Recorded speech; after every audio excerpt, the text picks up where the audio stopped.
So I got my Case SC, it's 1943 model here, and I did a recent conversion from 6 volts to 12 volts, and it's really simple. The first thing to start with is by putting a new alternator on, and take out the old generator.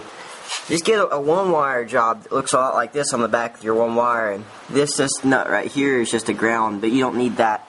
Just make sure that you don't do like me and mess up the throttle linkage movement here. Make sure there's no moving parts the bracket's going to interfere with.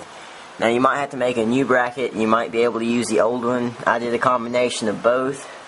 But make sure your fan belt's tight, everything. Make sure it's going to work. Next thing is to make sure you have a good 12 volt battery and good cables and everything. Make sure everything works good. And the next thing to do is to go around and there's 2 options you can do here with your ignition coil. You can put a ballast resistor, which is just an $8 item. It's not very much, but what that does is it drops the 12 volts in this wire down to the 6 volts in this wire. So then that gives you 6 volts for the 6 volt coil.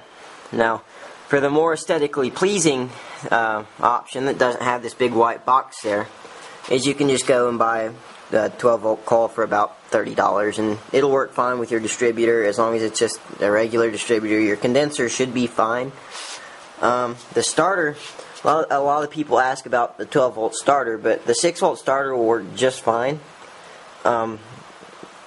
It'll actually turn faster and crank your engine better, and the likelihood of finding a new starter that'll fit as well as the one that's on it is slim to none, so it's better to keep the one that you have because you know it's going to fit the tractor. And that's basically it. That's the only things you really need to change over the electrical system on a negative ground tractor. Now if it's a positive ground tractor, it's all complicated, and I'm not even going to go there. So as you can see, it's really simple. Once you get your 12 volt system, just right there. She fires right up.